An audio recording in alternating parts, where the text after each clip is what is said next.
Asianet news Tamil editor Dhanalakshmi பேசுறேன் sir. வணக்கம். வணக்கம். ரீசெண்டா பெண்களை அஃபெக்ட் பண்ற புற்றுநோய்கள் ரொம்ப இருக்கு. அந்த புற்றுநோய்கள் பத்தி என்னென்னன்றது கொஞ்சம் நம்ம பேசலாம் சார். விளக்கமா விலாவரியா பேசலாம் சார். அதாவது காமனா பெண்களுக்கு என்னென்ன மாதிரியான புற்றுநோய்கள் இப்ப அதிகமா பாதிக்குது சார்? நம்ம நாட்டை பொறுத்த மட்டும் நம்பர் 1 மார்பக புற்றுநோய் தான். அப்படின்னு சொன்னா எல்லா புற்றுநோயும் சேர்த்து கணக்கு பார்க்கும்போது ஆல்மோஸ்ட் ஒரு 30% புற்றுநோய்கள் பெண்கள்ல மார்பக புற்றுநோய் தான். ஸோ அது முதல் இடத்த வகிக்கிறது. ரெண்டாவது பாத்தீங்கன்னா இந்த கர்ப்பப்பையுடைய வாய்ப்பகுதி சர்விக்ஸ்ன்னு சொல்றோம். சர்விக்ஸும் ஒரு 18 to 20% அப்படின்னு சொன்னா இது ரெண்டு சேர்த்தாலே கிட்டத்தட்ட பாதி கேன்சர் இதாயிடுது. நீங்க மொத்த கேன்சர் 70-80 கேன்சர் இருக்கு அப்படின்னு சொன்னா இந்த ரெண்டு கேன்சர் மட்டுமே 50%. அதுக்கப்புறம் நம்ம நாட்டுல பாத்தீங்கன்னா இந்த வாய் உள்பகுதி பாதிக்கிறது, உணவு குழாய், ஓவரி, கர்ப்பப்பை, இதெல்லாம் தான் பொதுவா இங்க காணப்படுகிற பெண்களுடைய புற்றுநோய். Okay sir. இதுல பெண்களுக்கு அதிகமா ரீசன்ட் டைம்ல தான் முன்னாடி எல்லாம் பார்க்கும்போது பெண்களுக்கு அதிகமா புற்றுநோய் பாதித்தது செர்விக்ஸ் கேன்சர் அப்படின்றத வார்த்தையில நம்ம அதிகமா கேள்விப்பட்டதே கிடையாது சார். கர்ப்பப்பை புற்றுநோய், மார்பக புற்றுநோய் சரி. இப்போ ரீசன்ட் டைம்ஸ்ல பார்க்கும்போது இதனோட பெர்சன்டேஜ் ஓவரால் தமிழ்நாடு இந்தியா ஃபுல்லாவே இன்க்ரீஸ் ஆயிருக்கும் அப்படின்ற ஒரு அச்சத்தை உண்டாக்குது. இதுக்கு உணவு பழக்க வழக்கங்களா இல்ல லைஃப் ஸ்டைல் மாற்றங்களா, இது என்ன மாதிரியான இது சார் காரணங்கள் இதுல வைக்குது? சர்விக்ஸ் கேன்சரை பொறுத்த மட்டும் இது ஆக்சுவலா it is related to personal hygiene சொல்லலாம். ஓகே. அதனாலதான் பாத்தீங்கன்னா இப்போ ஃபார் எக்ஸாம்பிள் இந்த லோவர் சோஷியோ எக்கனாமிக் கிளாஸ்ல இருக்கிற விமன் நம்ம நாட்டுல நிறைய பேருக்கு ஒரு பிரைவேட்டா ஒரு பாத் கூட எடுக்க முடியாது. அப்படின்னு சொன்னா ஒரு ஃபுல்லா ட்ரெஸ் எல்லாத்தையும் கழட்டி போட்டு பாத் எடுக்க முடியாது. ஏன்னா அவங்களுக்கு சோஷியல் சர்க்கம்ஸ்டன்ஸ் அந்த மாதிரி இருக்குது. அப்ப சர்விக்ஸ்ல பப்பிலோமா வைரஸ் ஒரு வைரஸ் உடைய பாதிப்பு, அந்த வைரஸ் ஏற்படுத்துகிற அந்த சேதத்துல இருந்து தான் அந்த புற்றுநோய் ஆரம்பிக்குது. அப்படின்னு சொன்னா இந்த பப்பிலோமா வைரஸ் தான் அதுக்கு காரணம். இதுக்கு ஒரு முக்கியமான காரணம் சொன்ன மாதிரி லேக் ஆஃப் ஹைஜீன், சுகாதாரம் குறைவு. ஏன்னா ஒரு ப்ராப்பரா நம்மளுடைய ஜெனிட்டல் ஏரியா கிளீன் பண்றது கூட நம்ம நாட்டு பெண்மணிகளுக்கு இந்த போர் விமனுக்கு வசதி இல்லை, அந்த மாதிரி ஒரு பிரைவசி இல்லை. ஓகே, சரிங்களா? ஸோ இது ஒரு முக்கியமான காரணம். ரெண்டாவது அஃப்கோர்ஸ் இன்க்ரீஸ் அவேர்னஸ் இருக்குது முன்ன விட. ஸோ அதனாலே இப்போ மக்களுக்கு ஒரு விழிப்புணர்ச்சி இருக்குது, இது மாதிரி இருக்குது, செக் பண்ணிக்கணும் அப்படின்ட்டு. ஆனா இதுல என்ன ஒரு மனசு வருந்தக்கூடிய விஷயம் அப்படின்னு சொன்னா, இந்த நம்ம நாட்டுல இது 2வது பொசிஷன்ல இருக்கிற அதே சமயத்துல இது கிட்டத்தட்ட 100% தடுக்கக்கூடிய ஒரு புற்றுநோய். அப்படின்னு சொன்னா எல்லா புற்றுநோயும் சேர்த்து பார்க்கும்போது ஆண்கள் பெண்கள் எல்லாம் சேர்த்து பார்க்கும்போது முழுசா தடுக்கக்கூடிய ஒரு புற்றுநோய்னா இதுதான். ஓகே. ஏன்னா அதுக்கு 2 வழி இருக்குது. ஒண்ணு இந்த பப்பிலோமா வைரஸ் அழிக்கக்கூடிய தடுப்பூசி வேக்சின் இருக்குது. ஓகே. இந்த வேக்சின் இளம் பெண்கள் 9 வயசுல இருந்து 15 வயசுக்குள்ளேயே இந்த தடுப்பூசியை 2 முறையை போட்டுக்கிட்டாக்கா அவங்களுக்கு குறைஞ்சபட்சம் ஒரு 90% புற்றுநோய் வரக்கூடிய ரிஸ்க் குறைஞ்சு போயிடுது.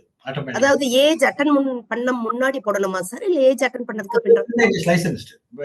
ஏஜ் வராங்களோ இல்லையோ 9ல இருந்து இட் இஸ் லைசென்ஸ்டு. ஏன்னா என்ன சொல்றாங்கன்னா நம்ம நாட்டுல பெண்மணிகளுக்கு பாத்தீங்கன்னா ஒரு 25 வயசுக்கு மேல கிட்டத்தட்ட எல்லா பெண்மணிக்குமே இந்த வைரஸ் இருக்குன்றாங்க. ஓகே.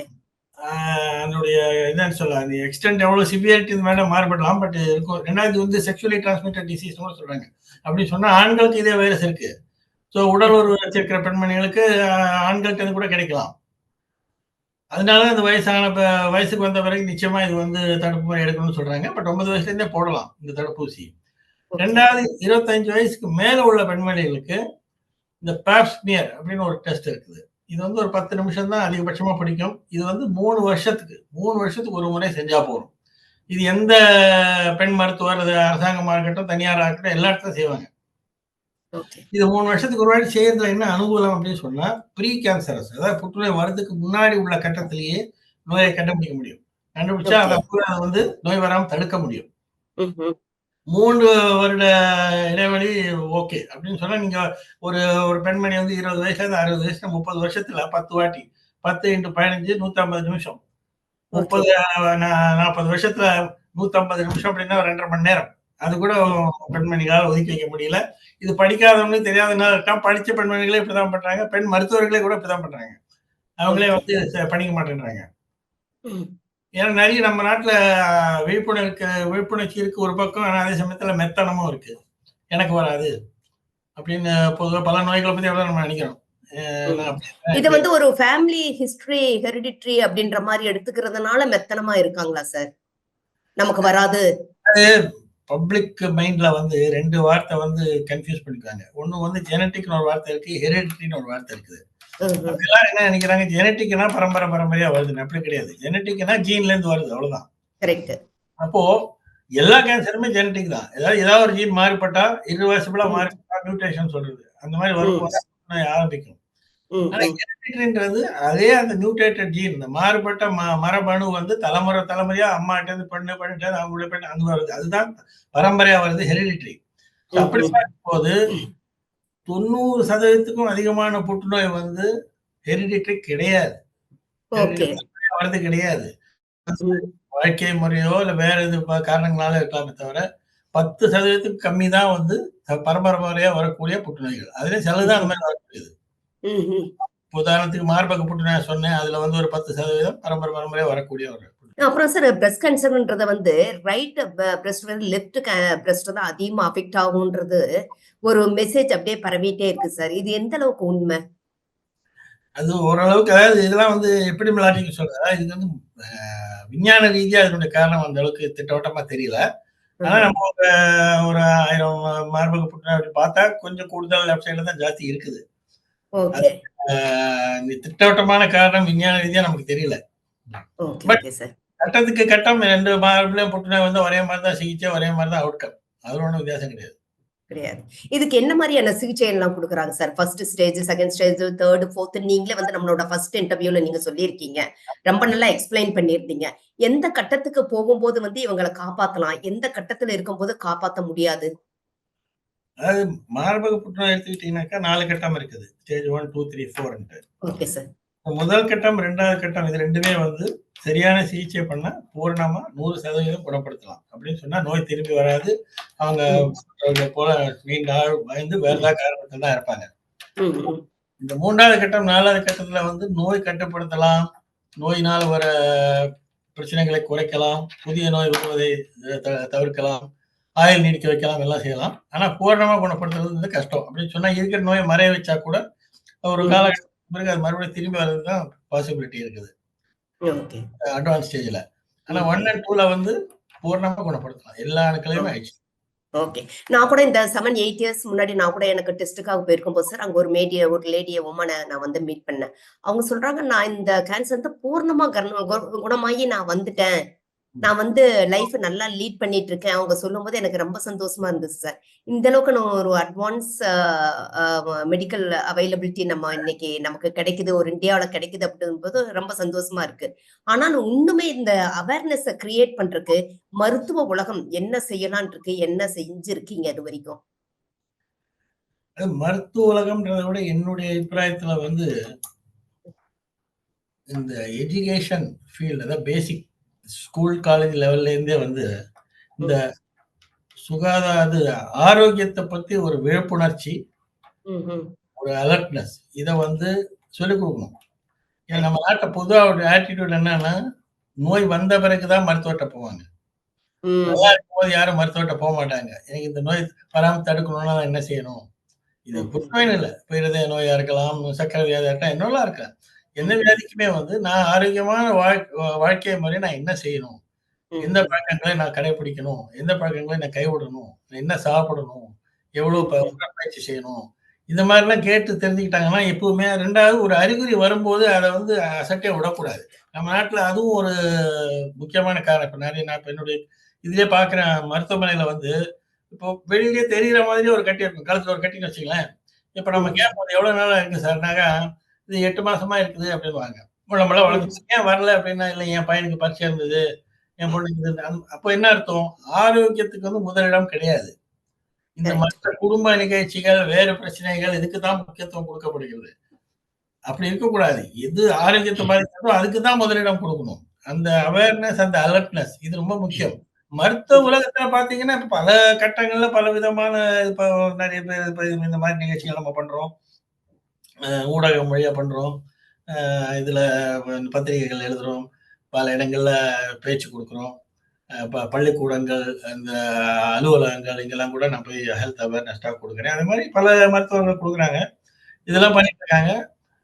அரசாங்கமும் ஓரளவுக்கு சில முக்கியமான இப்ப தடுப்பூசி அந்த மாதிரி இதெல்லாம் அவங்க வந்து இது பண்றாங்க. என்ன செஞ்சாலும் மக்களுக்கு அந்த ஒரு இது வேணும். இப்ப நான் வந்து 20 வருஷம் வெளிநாட்டுல பணி செஞ்சேன். அங்க எனக்கு தெரிஞ்ச முக்கியமான வித்தியாசம் தான். உடலுக்கு ஒண்ணு வந்துட்டா அவங்க வந்து அது இது பண்ணவே மாட்டாங்க. நெக்லெக்டே பண்ண மாட்டாங்க. உடனே மருத்துவர்ட்ட போய் சொல்லுவாங்க. என்ன இது? அதே மாதிரி இந்த பிரிவென்டிவ் ஹெல்த் செக்கப். நான் சொன்ன மாதிரி சொன்ன மாதிரி என்னெல்லாம் பண்ணா இந்த நோய் தடுக்கலாம், அது வராம நம்ம மேக்ஸிமம் நம்ம முயற்சி பண்ணலாம். இதையும் செஞ்சுட்டே இருப்பாங்க. நோய் வரணும்னு கிடையாது. நான் நல்லா தான் இருக்கேன் டாக்டர் எனக்கு அப்படி சொல்லி கொடுங்கன்னு சொல்லுவாங்க. இங்க அந்த மாதிரி பார்க்கறது அபூர்வம். அதுதான் அடிப்படை பிரச்சனை. இந்த பிரஸ்ட் கேன்சர் வந்தவங்க வந்து குழந்தையை பெத்துக்கலாமா? பெத்துட்டாலுமா அந்த பால் ஊட்டலாமா குழந்தைகளுக்கு சார்? நிச்சயமா செய்யலாமா. இப்ப நான் சிகிச்சை செஞ்ச எத்தனையோ பெண்மணிகள் அதுக்கப்புறம் குழந்தை பெத்துக்கிட்டு இருக்காங்க, பால் ஊட்டி இருக்காங்க, சாதாரண வாழ்க்கை வாழ்றாங்க. குழந்தை ஆரோக்கியமா தான் இருக்குது. சில நேரங்கள்ல மார்பகத்துக்கு இந்த கதிர்வீச்சு செலுத்தினா சிலப்ப பால் சுரக்காது. அந்த மாதிரி இல்ல அப்படின்னு சொன்னாக்கா நிச்சயமா பால் கொடுக்க முடியும். பாதிக்கப்படாத மார்பில் வந்த பிரச்சனையும் கிடையாது. அதனால நிச்சயமா சாதாரண வாழ்க்கை வாழலாம். அது புற்றுநோயை பொறுத்த மட்டும் அந்த சிகிச்சை முடிஞ்ச பிறகு மற்ற மனிதர்கள்லாம் எப்படி வாழறாங்களோ அதை விட நல்லா வாழலாம். ஏன்னா அவங்களுக்கு இன்னும் விழிப்புணர்ச்சி இருக்கும் இப்போ. அதனால அவங்களுடைய வாழ்க்கையில இன்னும் கட்டுப்பாடு இருக்கும். வாழ்க்கையில என்ன செய்யணும், என்ன செய்யறது முக்கியம், என்ன முக்கியம் இல்லைன்னு அவங்களுக்கு இன்னும் ஒரு கண்ணோட்டம் இருக்கும். ஓகே. அதே மாதிரி செர்விக்ஸ் கேன்சர் இருக்கிறவங்களும் பெண்களும் குழந்தையை பெற்றுக்க வாய்ப்பு இருக்கா சார்? செர்விக்ஸ்ல வந்து நம்ம என்ன ட்ரீட்மெண்ட் செய்யறோன்றத பொறுத்து இருக்கமா. ஏன்னா அது வந்து உடல் ஒரு சார்ந்த உறுப்பு அது. அதனால அந்த இடத்துல இப்போ ஒரு அறுவை சிகிச்சையோ அறுவை சிகிச்சை செஞ்சா சிலப்போ அந்த மாதிரி உடல் உறுப்பு கஷ்டமா இருக்கலாம்.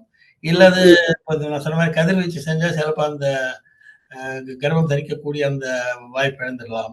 இந்த மாதிரி பிரச்சனைகள்லாம் இருக்குது. ஆனா அதே சமயத்துல இப்ப வந்து பாத்தீங்கன்னா இப்போ ஃபர்டிலிட்டி ப்ரிசர்வேஷன் ஐவிஎஃப் அந்த மாதிரி ட்ரீட்மெண்ட் என்ன பண்றாங்க, நம்ம ஒரு இந்த மாதிரி ஒரு டயக்னோஸ் பண்ணிட்டாங்க, புற்றுநோய் கண்டுபிடிச்சிட்டாங்க அப்படின்னா அதே சமயத்துல பெண்மணி சின்ன பெண்மணியா இருக்கிறா, அவளுக்கு குடும்பம் ஒன்னதாவல விருத்தியாவல குழந்தை பிறக்கலாம் அப்படின்னா முதல்ல மருத்துவமனை கலந்து ஆலோசித்து இந்த முட்டையை எடுத்து சேவ் பண்ண முடியுமா, அந்த மாதிரி முறைகள் இப்ப இருக்குது. அந்த சிகிச்சை பிறகு பயாலஜிக்கலா அவங்களுடைய இதுவா தான் இருக்கும், முட்டையா தான் இருக்கும். அதை வச்சு ஐவிஎஃப் மாதிரி முறைகள் அவங்களோட குழந்தையா பெற்றுக்கலாம். அதுக்கான முறைகள் இங்க இருக்குது. எந்த மாதிரியான புற்றுநோயை சரியே பண்ண முடியாது சார்? அப்போ பெண்களுக்கு வர்ற புற்றுநோயில வந்து செர்விக்ஸ் இருக்கு, பிரஸ்ட் கேன்சர் இருக்கு, அதர் ரிலேட்டட். நான் சொன்ன மாதிரி 4th ஸ்டேஜ் எல்லாம் வந்தா வந்து கொஞ்சம் கடினமான விஷயம் தான். அதுல முக்கியமா இப்ப இந்த கல்லீரல், நுரையீரல், இந்த மாதிரி மூளை, இது போன்ற உறுப்புகளை பாதிக்கக்கூடிய புற்றுநோய் வந்து இப்போ மார்புல இருந்து கல்லீரலுக்கு போயிருக்குது, இல்ல நுரையீரலுக்கு போயிருக்குதுன்னா இதெல்லாம் வந்து அவங்களுடைய வாழ்க்கை ஆயுள் வந்து நிச்சயமா குறையதான் செய்யும். நம்ம என்ன முயற்சி சாதாரணமா சிகிச்சை பண்ணாம இருக்கிறத விட எவ்வளவோ இம்ப்ரூவ் ஆகும். அதே சமயத்துல சாதாரண ஆயுள் காலம் கிடைக்காது அவங்களுக்கு. ஸோ அது வந்து நோய் பரவறதுக்கு முன்னாடி கண்டுபிடிக்கிறது தான் நல்லது. ஓகே. அதே மாதிரி சார் கருத்தடை மாத்திரைகள் வந்து அதிகமா சாப்பிடுறதுனால கூட புற்றுநோய் வருதுன்னு ஒரு காமனா ஒரு தாட் இருக்கு. கருத்தடை மாத்திரை பல வருடங்கள் உட்கொண்டால் அது மிகவும் இந்த ஈஸ்ட்ரோஜன் ஜாஸ்தி கலந்திருக்க கருத்தடை மாத்திரை சாப்பிட்டாக்கா மார்பக ஓவரி புற்றுநோயெல்லாம் வரக்கூடிய ரிஸ்க் இருக்குது. Okay okay doctor. இந்த ஓவரின் கேன்சர், ஓவரின் வந்து ஒரு உமனுக்கு வந்து 2 ஓவரின் இருக்கு சார். ஒன்னு அஃபெக்ட் ஆயிருந்துச்சுன்னா ஒன்னு எடுத்துட்டு இன்னொன்னு வழியா வந்து குழந்தையை பெத்துக்க முடியுமா? அதுக்கான வாய்ப்புகள் இருக்கா?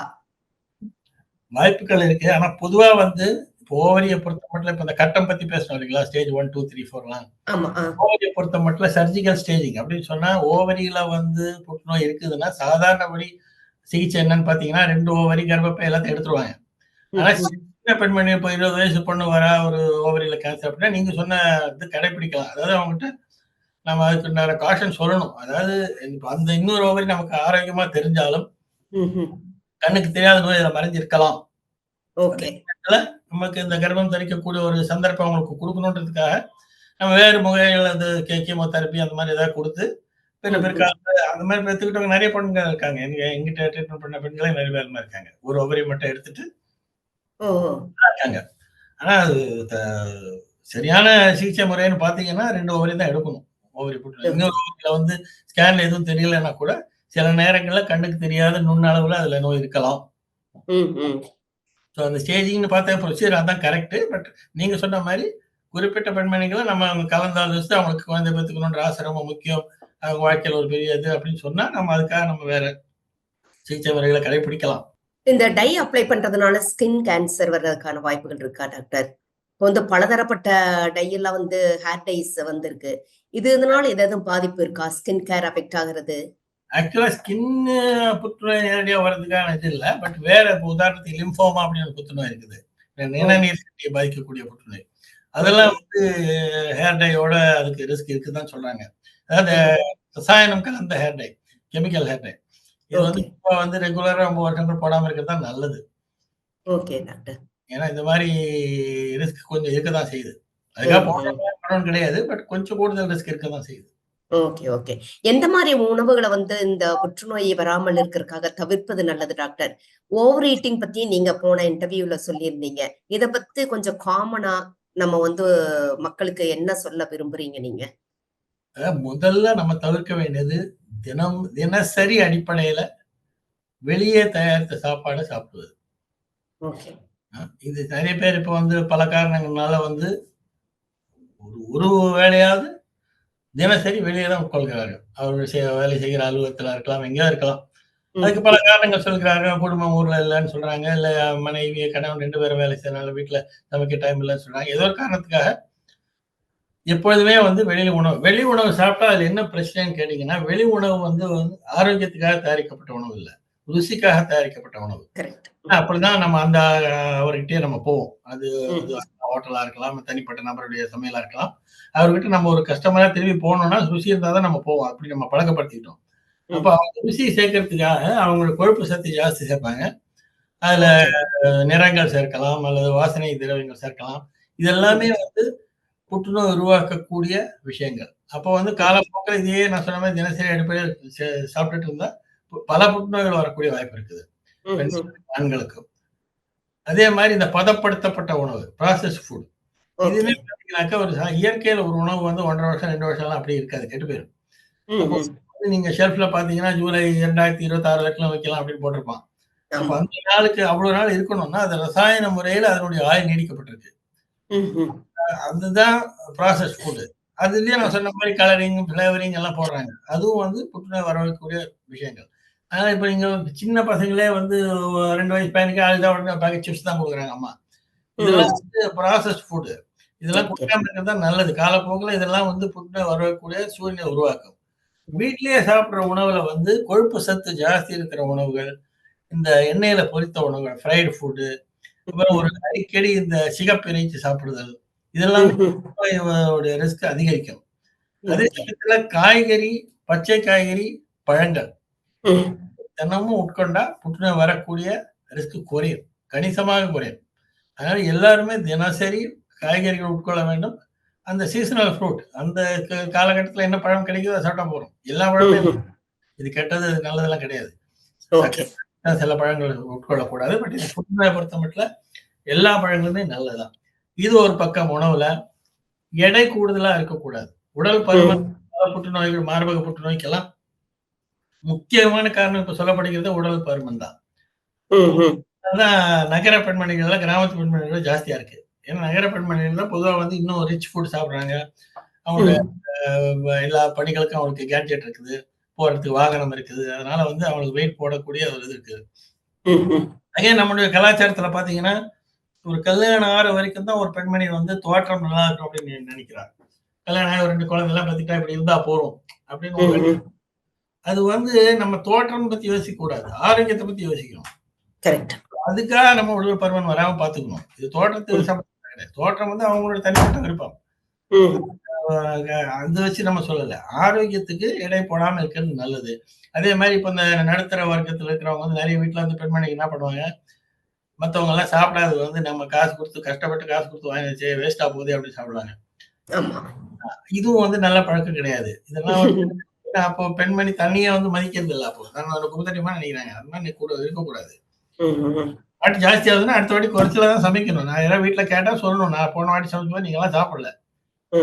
சோ வேஸ்டும் பண்ணக்கூடாது. அதே சமயத்துல இவங்கள அனாவசியமா வந்து பெண்கள் அவங்களுக்குன்னு ஒரு கவனத்தை எடுத்துக்கணும், உடல் ரீதியான கவனத்தை எடுத்துக்கணும். நம்ம கலாச்சாரத்துல பாத்தீங்கன்னா பெண்கள் எப்பவுமே மத்தவங்க பத்தி எல்லாம் தான் யோசிக்கிறாங்க. அப்பா அப்படி இருக்கணும், குழந்தைங்க அப்படி இருக்கணும், வீட்டுக்காரர் எப்படி இருக்கணும்னு நினைக்கிறாங்க. தான் எப்படி இருக்கணும்னு நினைக்கிறது இல்ல. அது சுயநலம். நினைக்கிறது இல்ல. ஆனா சுயநலம் கிடையாது. ஏன்னா எந்த வீட்லயுமே சராசரி வீட்ல பாத்தீங்கன்னா யாருக்கு உடம்பு சரியில்லைன்னாலும் ஒரு பிரச்சனையும் இல்லை. ஆனா அந்த பெண்மணிக்கு உடம்பு சரியில்லைன்னா வீடே தலையிலாயிடும். கரெக்ட். அதனால அவங்க உடம்பு பாத்துக்கிறது வந்து சுயநலம் கிடையாது. எல்லாருடைய நலத்துக்காக தான். அதுவே அந்த பெண்மணி குடும்பத்துக்கு செய்யற மிகப்பெரிய நல்ல காரியமா இருக்கும். அவங்களும் அவங்க கேர் எடுத்துக்கணும். தான் ஆரோக்கியமா இருக்கிறது தான் குடும்பத்துக்கு செய்யற பெரிய சேவை. ஆமா சார். கொடுக்கணும். அப்புறம் இன்னொரு ஒரு தாட் இருக்கு சார். இந்த பிரேசியர் வந்து போடலாமா போடக்கூடாதா? போடலைன்னா கேன்சர் வரும்ன்றாங்க. இல்ல லாங் லைஃப்ல போட்டுட்டே இருந்தா கேன்சர் வரும்ன்றாங்க. அது எந்த அளவுக்கு உண்மை சார்? நம்ம பிரேசியர் இப்ப நம்ம நாட்டு சீதோஷ்ண நிலைக்கு பாத்தீங்கன்னா இந்த காட்டன் பிரேசியர் தான் நல்லது. காட்டன் போட்டா எந்த விதமான பிரச்சனையும் கிடையாது. எந்த விதமான ஓகே. இந்த சிந்தட்டிக் எல்லாம் போட்டா புற்றுநோய் வரும் சொல்ல முடியாது. சரும நோய்கள் வரலாம். ஓகே. அந்த மாதிரி பிரச்சனைலாம் வரலாம். அது அது வந்து உங்களுக்கு வாட்டர் சரியா அப்சார்ப் ஆகாது. ஃபங்கல் இன்ஃபெக்ஷன் வரலாம். அந்த மாதிரி பிரச்சனை வரும். ஸோ நம்ம இதுக்கு வந்து காட்டன் பிரேசியர் போட்டா ஒன்றும் பிரச்சனையே கிடையாது. ஓகே.